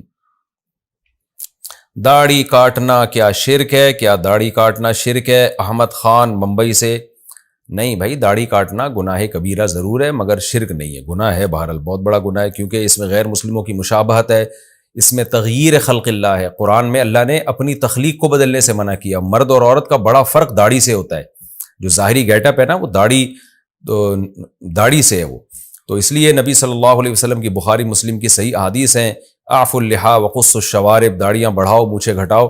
تو اگر کوئی داڑھی کاٹتا ہے تو یہ تو اسلامی معاشرے میں اس کا پہلے تصور ہی نہیں تھا، یہ تو اب غیر مسلموں سے ہمارے سوسائٹی میں یہ چیز آئی ہے۔ فجر کے بعد امام اور مقتدیوں کا مصافحہ کرنا، فجر کی نماز کے بعد کچھ مقتدی سلام اور مصافحہ کرتے ہیں اور امام کو بھی سلام اور مصافحہ کرنے کا دباؤ ڈالتے ہیں، یہ جائز ہے یا نہیں؟ محمد کاغان علی گڑھ سے، محمد گلفام علی گڑھ سے، نہیں یہ جائز نہیں ہے، بعض مسجدوں میں اس کا رواج ہے، اور اتنی ٹینشن ہوتی ہے انسان کو، سلام پھیر کے کسی کو جانا ہے اپنے گھر، وہ مصافحے میں بیٹھا ہوا اور امام صاحب تو بڑی مصیبت میں آ جاتے ہیں۔ سلام پھیرنے کے بعد امام اور مقتدی کا رشتہ ختم، اب امام کو بھی گھر جانے دیں، ہاں وہ تسبیحات پڑھے تو اچھی بات ہے، جو سنت تسبیحات ہیں، باقی کوئی نیا آدمی آیا ہو امام سے ملنے کے لیے مصافحہ کر لے ٹھیک ہے، لیکن اس طرح سے بیٹھے بیٹھے آپس میں مصافحے شروع کر دینا یہ کوئی لاجک کی بات نہیں ہے۔ مصافحہ تو ملاقات کے وقت ہوتا ہے نا، تو یہ عجیب سی ایک سلسلہ بعض مسجدوں میں شروع ہو گیا، اس کو ختم کرنا چاہیے۔ نماز کے بعد سجدہ شکر ادا کرنا، فرض نماز کے بعد سجدہ شکر ادا کر سکتے ہیں، اس میں کوئی حرج تو نہیں ہے۔ ابو بلال کوئٹہ سے۔ دیکھیں، مسجد میں نماز پڑھنے کے بعد کسی بھی قسم کا سجدہ کرنا مکروہ تحریمی ہے، جائز نہیں ہے، کیونکہ یہ چیز بدعت کا ذریعہ بنتی ہے۔ ہمیں یاد ہے ایک زمانے میں لوگ کیا کرتے تھے، دعا کے بعد ایک سجدہ کیا تو آہستہ آہستہ رواج بہت زیادہ پڑنے لگا تھا، تو اس لیے علماء نے اس کے ناجائز ہونے کا فتویٰ دیا ہے کہ مسجد میں یہ کام ہرگز نہ کیا جائے۔ لوگ اس کو نماز کا حصہ بنا لیں گے، اس کو سنت سمجھنا شروع کر دیں گے، اس کی کوئی اضافی فضیلت سمجھنا شروع کر دیں گے۔ تو مسجد میں تو آپ سنتیں پڑھیں، فرض پڑھیں، دعا مانگیں، جو بھی ہے، اس کے بعد اضافی سجدہ تلاوت کسی کے ذمے ہو تو ایک الگ بات ہے، لیکن یہ الگ سے کوئی سجدہ نہ کریں۔ البتہ گھر میں اگر آپ نماز پڑھ رہے ہیں تو پھر کوئی الگ سے سجدہ آپ کر سکتے ہیں، اس میں کوئی حرج نہیں ہے، کیونکہ اس سے کوئی بدعت کے پھیلنے کا خطرہ نہیں ہے۔ سجدے میں کتنی انگلیاں زمین پر لگنا ضروری ہیں؟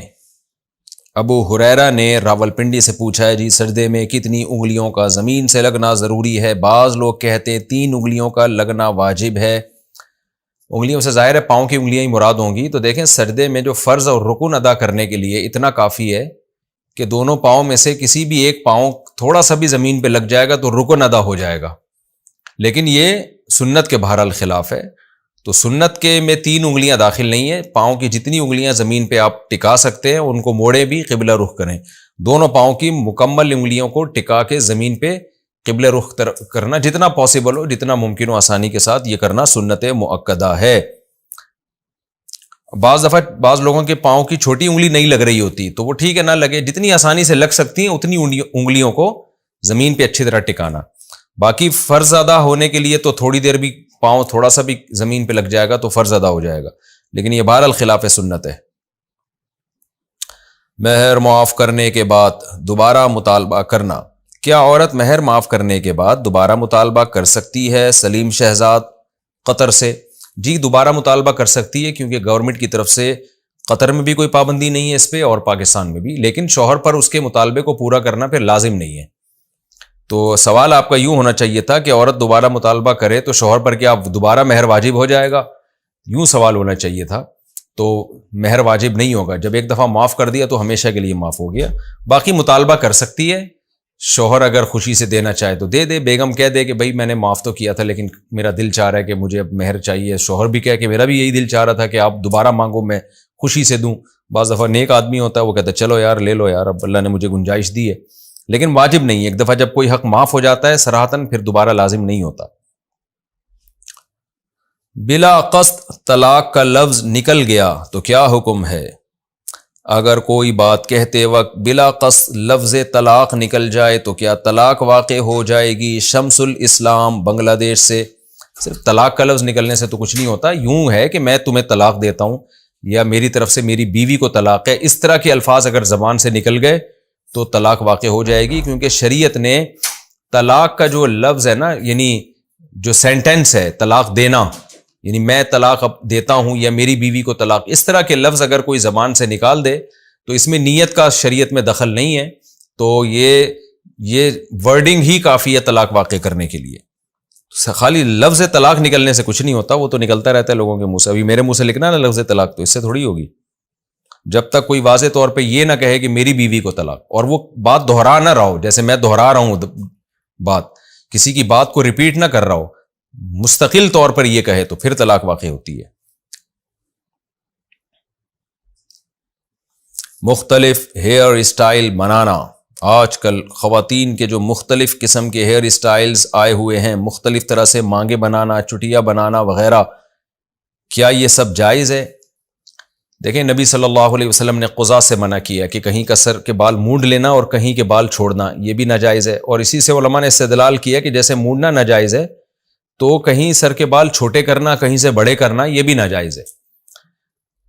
تو عورت اور مرد کے لیے یہ ضروری ہے کہ یا اور مرد تو چھوٹے بال بھی رکھ سکتا ہے، لیکن عورت بال پیچھے لے کے جائے، سارے بال، اور پیچھے چھوٹے اگر کرنے ہیں تو بڑھائے اس کو، اتنے بڑھائے کم از کم کہ چٹیا بن سکے اس میں، پھر اگر نیچے سے ان کی لینتھ برابر کرنا چاہے تو کر سکتی ہے، جیسے بعض عورتیں کر رہی ہوتی ہیں، نیچے سے نوکے کاٹ رہی ہوتی ہیں، یا بہت ہی لمبے ہو گئے کمر سے بھی نیچے چلے گئے، تو افضل تو یہی ہے کہ لمبے بال رکھے، لیکن اس کو کمر تک چھوٹا کرنا یا اتنا چھوٹا کہ کم از کم چٹیا بن سکے، مرد اور عورت کا فرق جو بالوں کے ذریعے اللہ نے ایک بڑا فرق رکھا ہے وہ فرق بھی برقرار رہے، تو اتنا ہے۔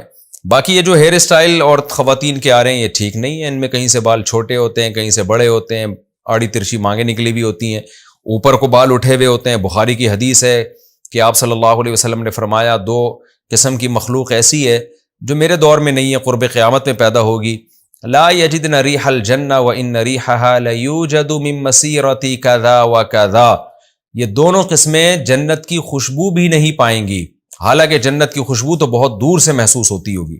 ان میں ایک ظالم حکمران، اور دوسرا آپ صلی اللہ علیہ وسلم نے فرمایا کہ وہ عورتیں جو چست لباس پہنیں گی اور یا باریک لباس جس سے جسم نظر آتا ہوگا، اور ان کے جو سر ہیں وہ اونٹ کے کوہان کی طرح اٹھے ہوئے ہوں گے، ایسے فیشن کیے ہوئے ہوں گے، وہ بالوں کو اس طرح سے اٹھایا ہوا ہوگا۔ تو اس طرح کے ہیئر اسٹائل جائز نہیں ہے، عورت کے لیے بس یہی جائز ہے بیچ کی مانگ نکالے یا پیچھے لے جائے بال، اور بالوں کو جب کاٹنا ہو تو نیچے سے پیچھے سے ایسے برابر کاٹے، ادھر سے چھوٹے کر دیے ادھر سے بڑے کر دیے، یہ ٹھیک نہیں ہے۔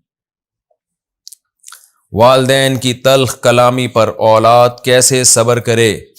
میرے والدین بہت تلخ کلامی کرتے ہیں، اپنے بچوں کو عزت نہیں دیتے، ہم لوگ بھی کبھی ان کو آگے سے جواب دے دیتے ہیں، کیا اس کا ہم پر گناہ ہوگا؟ اس کے بارے میں کیا کیا جائے؟ دیکھیں، والدین کو چاہیے اپنے بچوں کے ساتھ محبت سے رہیں، ان کو عزت دیں، ان کو یہ احساس نہ دلائیں کہ ہم تمہیں پیدا کر کے پچھتا رہے ہیں، بلکہ ان پہ فخر کریں۔ چھوٹی موٹی غلطیاں ہر ایک سے ہوتی ہیں، کوئی ان سے غلطی ہو رہی ہے تو محبت سے سمجھائیں۔ ہمارے نبی صلی اللہ علیہ وسلم نے اپنی بیٹی کو کیسی عزت دی ہے، تو میں دیکھتا ہوں بعض ماں باپ بات بات پہ بچوں کو طنز تانے اور تو کچھ کر ہی نہیں سکتا۔ وہ اس میں تھوڑا سا آپ کو ایک دلچسپ واقعہ بھی سنا دوں۔ ہمارے ایک دوست ہیں امریکہ میں، انہوں نے اپنا واقعہ سنایا کہ میں کہیں گزر رہا تھا یا کہیں سوئمنگ پول میں کسی کام سے جانا ہوا، ظاہر ہے وہ لڑکیوں کے سوئمنگ پول میں نہیں جاتے تھے، کوئی گزرنا ہوگا کسی کام سے تو انہوں نے واقعہ سنایا اپنا، یا ہو سکتا ہے ان کو کسی نے دیکھ کے یہ واقعہ سنایا ہو۔ بہرحال اتنی تفصیل میں نہیں گیا کیونکہ لوگ اعتراض شروع کر دیتے نا کہ وہ سوئمنگ پول میں کیا کر رہے تھے۔ تو انہوں نے بتایا کہ ایک ماں اپنے بچے کو لے کے آئی ہوئی ہے جو گوری ماں تھی، انگریز کی ماں، اور ایک پاکستانی ماں جس کو ہم دیسی ماں کہہ سکتے ہیں، وہ اپنے بچے کو لائی ہوئی تھی سوئمنگ سکھانے۔ اب دونوں کے بچے جو ہے نا سوئمنگ پول میں چھلانگ لگاتے ہوئے ڈر رہے ہیں، تو جو انگریز ماں تھی وہ اپنے بچے کو کہہ رہی ہے دیکھو بیٹا تم اندر ڈائیو مارو اور دیکھو تم کر سکتے ہو، مجھے پتا ہے تمہیں جو ڈر لگ رہا ہے یہ ایسا نہیں ہے، تم تو بڑے بہادر ہو اور تم دیکھو چھلانگ مارو گے تمہیں دیکھ کے دوسرے بچے بھی آئیں گے۔ بڑے محبت سے اس کو عزت دے کے اس کو موٹیویٹ کر رہی ہے کہ تمہارے اندر یہ صلاحیت ہے، تمہیں پتہ نہیں کس نے وہم میں ڈال دیا کہ تم نہیں کر سکتے۔ دوسری طرف میں دیکھ رہا تھا پاکستانی ماں کو، وہ کیا کہہ رہی تھی، الو کے پٹھے میں $50 میں نے اس پہ لگائے ہیں، پتہ نہیں $100 $50، اور تو اب یہاں کے چھلانگ نہیں مار رہا، تو میرا ٹائم بھی ضائع کر رہا ہے اور پیسے بھی ضائع کر رہا ہے، مار چھلانگ ایسی کی تیسی ہو، گالیاں بھی نکالے جا رہی ہے اس کو۔ تو کہتے ہیں اس وقت مجھے اندازہ ہوا کہ دیکھو یار ایک ماں کیسے بات کر رہی ہے اور ایک ماں کیسے بات کر رہی ہے۔ تو وہ جو انگریز ماں جس طرح سے بچے سے بات کر رہی تھی وہ اسلامی طریقہ تھا، حالانکہ وہ مسلمان نہیں۔ پاکستانی ماں جس طریقے سے بات کر رہی تھی وہ غیر اسلامی طریقہ ہے، حالانکہ وہ مسلم نہیں، وہ مسلم ہے وہ عورت۔ تو بعض دفعہ غیر مسلم اسلام والے کام کر رہا ہوتا ہے، مسلم غیر مسلم والے کام کر رہا ہوتا ہے۔ تو اس لیے یہی طریقہ ہونا چاہیے ماں باپ کا اپنے بچوں کی اصلاح کا، محبت سے پیار سے، اور اگر کبھی کبھار سختی کرنی پڑے تو کبھی کبھار سختی بھی کریں۔ ہر وقت یہ ٹاؤنٹنگ اور تانے بازی اس سے بچے بگڑتے ہیں۔ تو یہ تو شریعت میں والدین کو حکم ہے، لیکن بچوں کو بہرحال یہی چاہیے کہ بھئی اگر والدین غلط کر بھی رہے ہیں تو والدین کے احسانات ان کی غلطیوں کے مقابلے میں بہت سے بھی زیادہ ہیں۔ دنیا میں کسی کا آپ پر اتنا احسان ہو نہیں سکتا جتنا آپ کے والدین نے آپ پر احسان کیا، لہذا ان کی طرف سے ظلم زیادتی ہوتی ہے، حتی الامکان صبر سے کام لیں۔ تو زبان نہ چلائیں آگے سے، کبھی چل گئی ہو تو اللہ سے توبہ استغفار کریں، صدقہ خیرات کر دیں کچھ، لیکن کوشش کریں والدین کے سامنے کبھی زبان نہ چلے آپ کی، جتنا مرضی ڈانٹے وہ۔ اور اگر معاملہ بالکل برداشت سے باہر ہو گیا تو اگر آپ بڑے ہو گئے ہیں، سمجھدار ہو گئے ہیں، اور بعض دفعہ اتنی بار بار ٹاؤنٹنگ کر کر کے ڈپریشن میں بندہ جا رہا ہے اور پھر وہ ایسے ایسے حالات پھر گھروں میں ہو جاتے ہیں، تو پھر جب آپ بالغ ہو گئے ہیں تو اپنی شادی کر کے پھر الگ رہیں، ماں باپ کے ساتھ نہ رہیں۔ اسی صورت میں روزانہ ملتے رہیں، فون پہ رابطہ کرتے رہیں، پھر الگ ہو جانا چاہیے، تاکہ ایسا نہ ہو کہ پھر معاملات بہت زیادہ نہ آگے جا کے خراب ہو جائے۔ لیکن تعلق پھر بھی ان سے رکھا جائے، دعائیں ان کے لیے پھر بھی کی جائیں، اور زبان حتی الامکان کوشش کریں نہ چلائیں، کبھی اونچی آواز ہو جائے تو اللہ سے توبہ استغفار کریں۔ والدین کی برداشت کرنے کا جتنا ثواب ہے، خوب سمجھ لیں کسی کے برداشت کرنے کا اتنا ثواب نہیں۔ ہم نے دیکھا ہے دفتروں میں لوگ اپنی جاب کے چکر میں باس کی بہت الٹی سیدھی برداشت کر رہے ہوتے ہیں، باپ کا ایک لفظ برداشت نہیں کرتے۔ تو آخرت جب سامنے ہوتی ہے تو باپ اور ماں کو برداشت کرنا آسان ہوتا ہے، باس کو برداشت کرے یا نہ کرے یہ دوسرے درجے میں ہو جاتی ہے یہ چیز۔ والد سیدھے راستے پر نہ ہوں تو بچوں کی ذمہ داری۔ میرے والد صاحب علماء دیوبند اور باقی علماء کو بھی بہت برا کہتے ہیں، کوئی سمجھائے تو ان کی سنتے بھی نہیں ہیں۔ اس صورت میں ہمیں کیا کرنا چاہیے؟ والد صاحب کو کس طرح سمجھائیں؟ محمد عابد سہارنپور سے۔ محمد عابد بھائی ابا کو سمجھانا چھوڑ دیں، بس اسی طرح سے سمجھائیں۔ آپ سمجھائیں گے تو اور زیادہ برا بھلا کہیں گے، آپ سمجھانا چھوڑ دیں۔ باقی یہ کہ ان کے لیے دعائیں مانگیں اور کوئی حکمت مصلحت والا طریقہ دیکھیں ان کو سمجھانے کا، یعنی زبان سے سمجھانا چھوڑ دیں۔ تو ان کو یعنی علماء کے بیانات سنائیں، کسی طریقے سے کیسٹ چلا دیں، کوئی بیان اونچی آواز میں لگا دیں جس میں انہی کے فضائل بیان کیے جا رہے ہوں، تو وہ پھر سنیں گے دیکھو یہ علماء کتنے زبردست ہوتے ہیں جو بچوں کو ابا کی اطاعت سمجھا رہے ہیں۔ اس طرح کی چیزیں جب ماں باپ سنتے ہیں نا تو ان کو آہستہ آہستہ دین کے قریب آتے ہیں کہ بھائی اسلام تو ہمارے ہی حقوق بتا رہا ہے، علماء تو ہمارے ہی حقوق بتا رہے ہیں اولاد کو۔ تو انشاءاللہ اس طرح سے حکمت مسئلہ سے چلیں گے تو اللہ سے امید ہے وہ سیدھے راستے پہ آ جائیں گے۔ شوہر فحش گالیاں دیتا ہو تو بیوی کیا کرے؟ اگر شوہر فحش گالیاں دیتا ہے اور اس کی وجہ سے عورت بھی خراب رہتی ہو تو وہ کس طرح برداشت کرے؟ جبکہ عورت میں حیا کا مادہ بھی زیادہ ہوتا ہے تو وہ کس طرح ایسی گالیاں سنتی رہے؟ کس طرح سنتی رہے گالیاں؟ وہ تو جو گالیاں سننے کی عادی ہیں وہی آپ کو بتائیں گی یہ کس طرح سے سنیں گالیاں۔ باقی یہ بہت برا کام ہے، شوہر کو چاہیے گالیاں نہ دے گھر میں، بھائی تو انسان کا بچہ بن کے رہے۔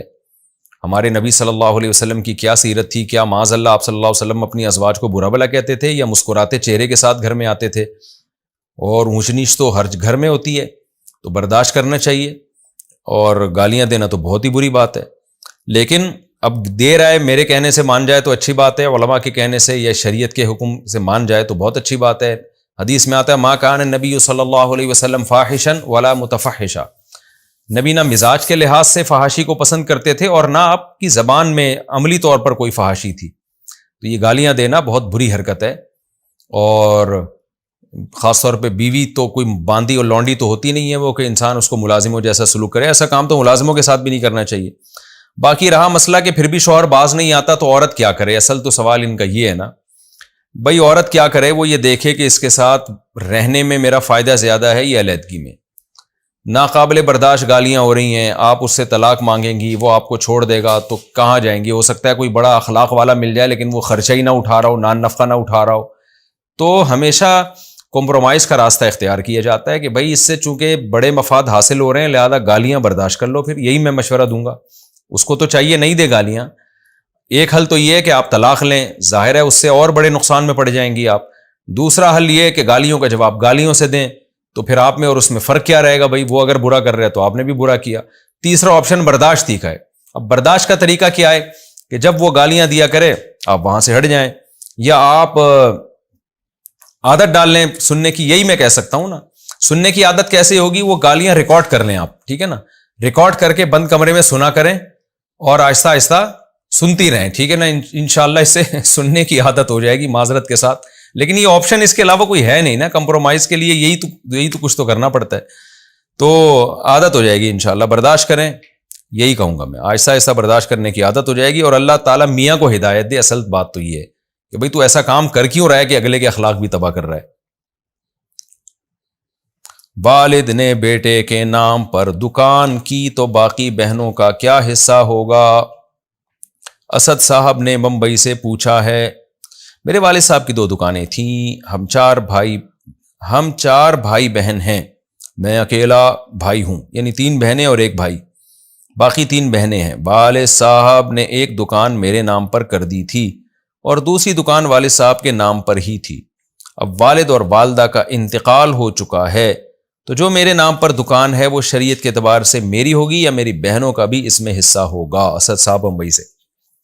دیکھیں، والد صاحب نے جو دکان آپ کے نام پر لی تو صرف نام پہ لینے سے بچہ مالک نہیں بن جاتا، اور نام کسی کے کر دینے سے بھی ملکیت نہیں ہوتی. والد صاحب نے اگر واضح لفظوں میں یہ کہا ہو کہ یہ دکان میں نے اپنے بیٹے کے نام پہ لی ہے اور یہ میرا بیٹا آج سے اس دکان کا مالک ہے، یہ واضح طور پر کہا ہو، اور پھر بیٹے کو قبضہ بھی دے دیا ہو، یعنی لوگوں کو یوں کہا ہو یا بیٹے کو کہا ہو یا کسی کو بھی کہا ہو کہ بھئی یہ میرے بیٹا اس کا مالک ہے، یہ میرے بیٹے کی ہے، میری نہیں ہے.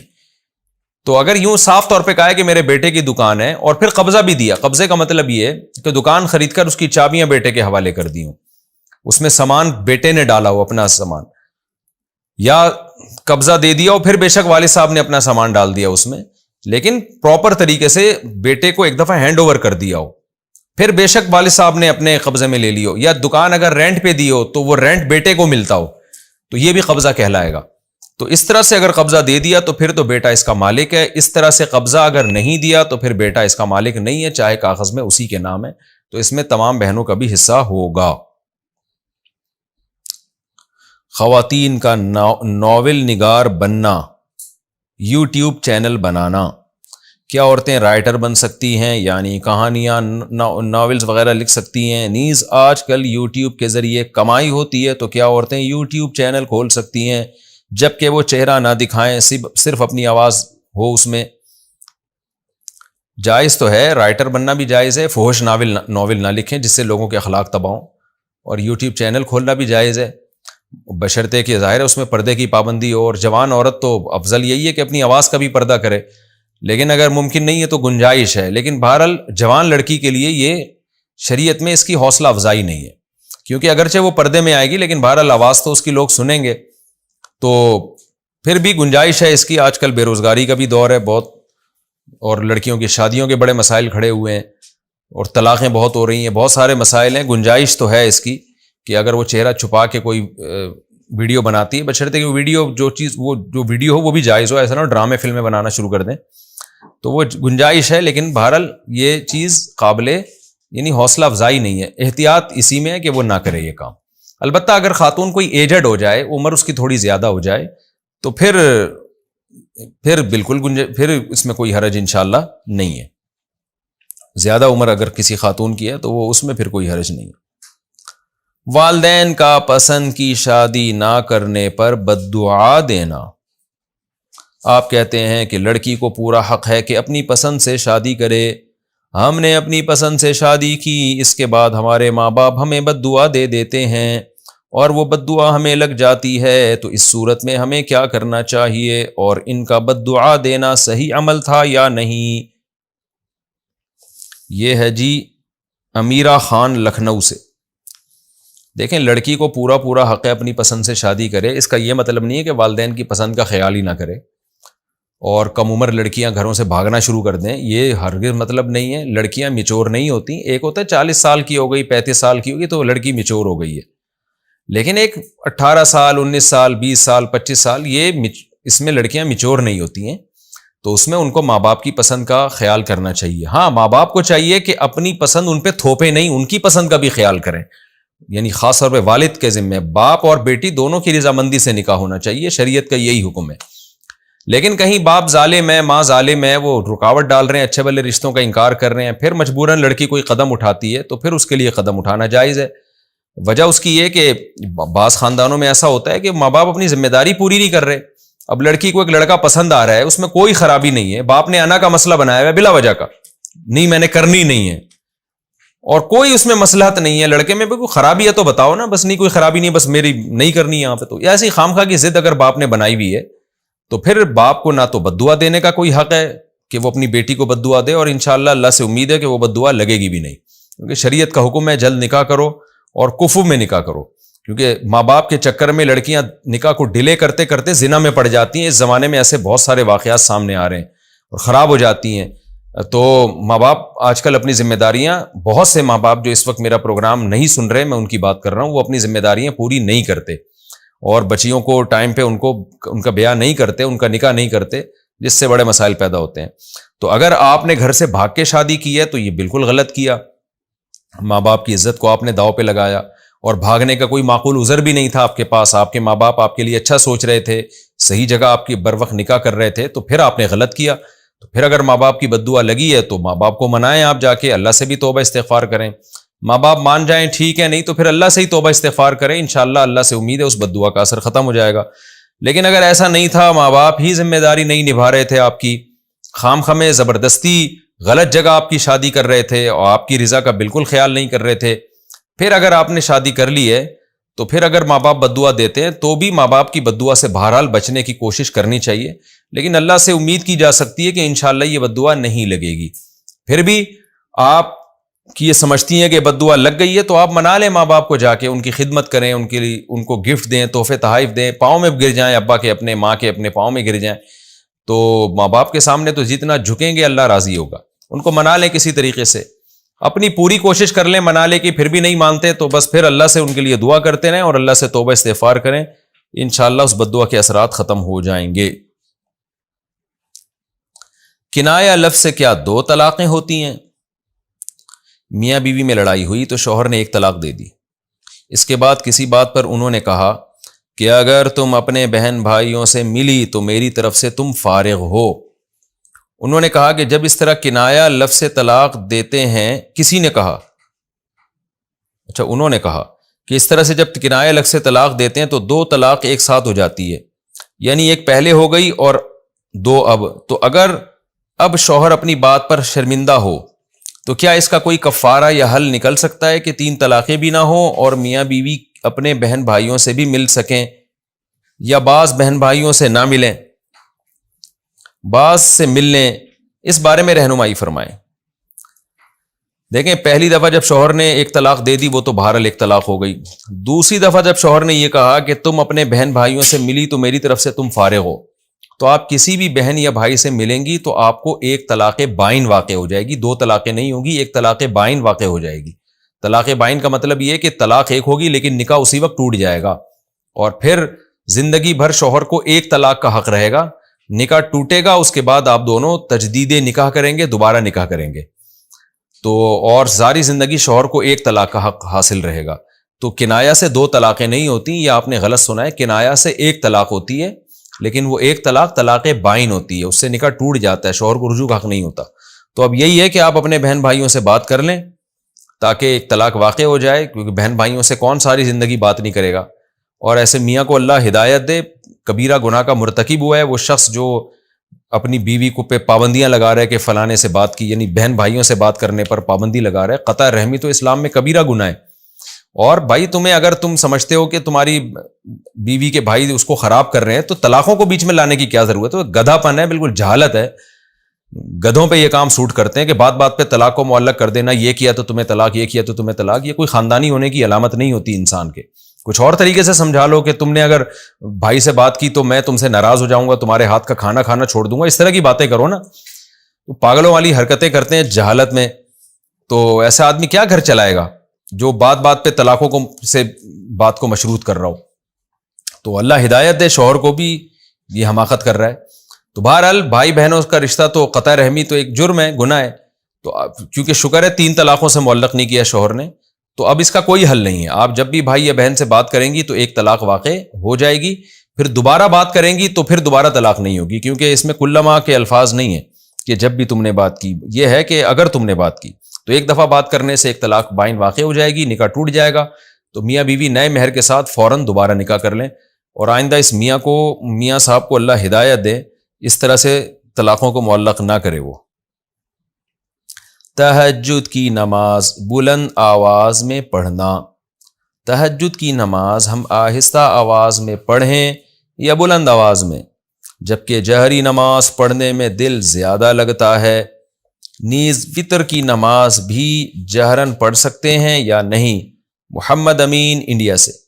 وتر بھی جہرن پڑھ سکتے ہیں، تہجد بھی جہرن پڑھ سکتے ہیں، بس پبلک کے آرام کا خیال کریں، ایسا نہ ہو کہ اتنی زور سے پڑھیں کہ گھر والے سارے جاگ جائیں اور پھر وہ اس سے بھی زیادہ زور سے کچھ پڑھنے لگیں، جو آپ کو پتہ ہے کہ ایسے موقع پہ کیا پڑھتے ہیں لوگ۔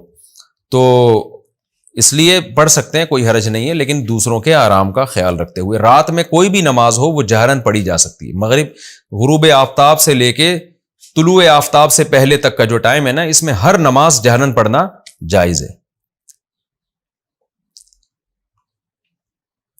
یہودی اور عیسائی کا جنت میں داخلہ، میں آپ کا بیان سن رہا تھا جس میں آپ بیان کر رہے تھے کہ اللہ تعالیٰ جب جہنمیوں کو مختلف لوگوں کی سفارش پر جنت میں داخل کریں گے تو آخر میں اللہ تعالیٰ خود فرمائیں گے کہ سب سے کریم تو میں ہوں، لہذا جن کے دلوں میں رائی کے دانے کے برابر بھی ایمان ہے اللہ ان کو جنت میں داخل کر دیں گے۔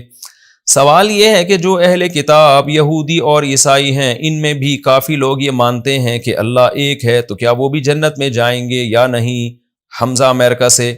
دیکھیں، اللہ کی توحید کا اقرار کافی نہیں ہے، اللہ کی توحید اس کے تمام لوازمات کے ساتھ، وہ لوازمات کیا؟ اللہ کے تمام پیغمبروں کا اقرار، جو اللہ نے ضروری بنیادی عقیدے بیان کیے ان کا اقرار۔ تو اگر کوئی ختم نبوت کا انکار کرتا ہے تو اس کا ایمان اللہ کی نظر میں معتبر نہیں ہے، وہ زیرو ہے، زیرو پہ کھڑا ہے وہ۔ اگر کوئی نبی صلی اللہ علیہ وسلم کی نبوت کا انکار کر دے تو وہ زیرو پہ کھڑا ہوا ہے۔ اگر کوئی 5 نمازوں کا انکار کر دے تو وہ زیرو پہ ہے، تو وہ ایمان اس کو رائی کے دانے کے برابر بھی ایمان نہیں کہہ سکتے۔ تو رائی کے دانے کے برابر بھی ایمان میں کم سے کم یہ چیز داخل ہے کہ اتنا ایمان ہو کہ اللہ پر، اس کے فرشتوں پر، اس کی کتابوں پر اور اس کے پیغمبروں پر ایمان۔ تو چونکہ یہود و نصارہ پیغمبروں پر ایمان نہیں، سارے پیغمبروں پر ایمان نہیں رکھتے، سچے نبی کا انکار کرتے ہیں، تو وہ اسلام یہ ان کے ایمان کے دعوے کو قبول نہیں کرتا۔ کفارہ دے کر کیا ہم قسم توڑ سکتے ہیں؟ یہاں ہم عصر کے وقت کرکٹ کھیلتے ہیں، ایک دن کرکٹ کھیلتے ہوئے گرما گرمی میں نے یہ قسم کھا لی کہ آج کے بعد میں یہاں کرکٹ نہیں کھیلوں گا۔ اب یار دوست تنگ کرتے ہیں کہ قسم کا کفارہ دیں، تو کیا میں اس چیز کے لیے ایک قسم توڑ سکتا ہوں اور کفارہ دے کر دوبارہ کرکٹ کھیل سکتا ہوں؟ ولید عثمان سعودی عرب سے۔ اصل تو یہی ہے کہ قرآن کہتا ہے وَاحْفَظُوا أَيْمَانَكُمْ، اپنی قسموں کی حفاظت کرو۔ آپ کے لیے افضل راستہ یہی ہے کہ آپ قسم نہ توڑیں۔ کوئی کرکٹ کھیلنا تو واجب بھی نہیں ہے اور ایسا کوئی مفید گیم بھی نہیں ہے جو صحت کے لیے بہت اچھا ہو۔ بہت اچھا کیا، ٹائم ویسٹنگ اس میں زیادہ ہے، ہل جل بہت کم ہے۔ جو فیلڈنگ میں کھڑا ہے وہ تو کھڑا ہی رہے گا، پولیس آ کے اس کو ہٹائے گی کہ اب یہاں سے ہٹ جا بھائی تو شو بازیاں زیادہ ہیں، ایکسرسائز کم ہے۔ تو فٹ بال کو فوکس کریں، ہاکی کھیلیں، لانگ ٹینس کھیلیں، اس طرح کی چیزیں کھیلیں، سوئمنگ کریں وغیرہ وغیرہ، جس میں آپ کی ایکسرسائز ہو، ٹائم کم لگے اور مینٹلی گروتھ بھی آپ کی اچھی ہو، جسمانی گروتھ بھی آپ کی اچھی ہو۔ کرکٹ میں یہ سب کچھ نہیں ہوتا، ٹائم زیادہ لگتا ہے، ایکسرسائز بہت کم ہوتی ہے اور شو بازیاں اس میں زیادہ ہوتی ہیں، ایکشن زیادہ ہوتے ہیں۔ تو آپ کو اللہ نے موقع دیا، قسم کھا لی تو اب چھوڑ دیں اس کو۔ لیکن بہرحال اگر آپ قسم توڑ دیتے ہیں اور کفارہ دے دیتے ہیں تو اس کی بھی گنجائش ہے۔ 10 غریبوں کو 2 ٹائم کا کھانا کھلانا پڑے گا، اور اگر آپ خود غریب ہیں تو 3 روزے لگاتار۔ لیکن قسم پہلے توڑیں گے پھر کفارہ دیں گے، ایسا نہ ہو کفارہ پہلے دے دیں قسم بعد میں توڑیں۔ مؤذن نہ ہو تو اقامت کا حق کس کو ہے؟ اگر مسجد میں مؤذن موجود نہ ہو تو اقامت پڑھنے کا حق کس کا ہے؟ کیا کوئی بھی مقتدی اقامت کہہ سکتا ہے؟ سلطان صاحب انڈیا سے۔ اگر مؤذن موجود نہیں ہے تو پھر امام صاحب کی مرضی سے کوئی بھی اقامت کہہ دے، لیکن کوشش کریں کہ جس کی پراپر داڑھی ہو وہ اقامت کہے اور کبیرہ گناہ سے بچتا ہو۔ بہتر یہی ہے کہ وہ شخص اقامت کہے۔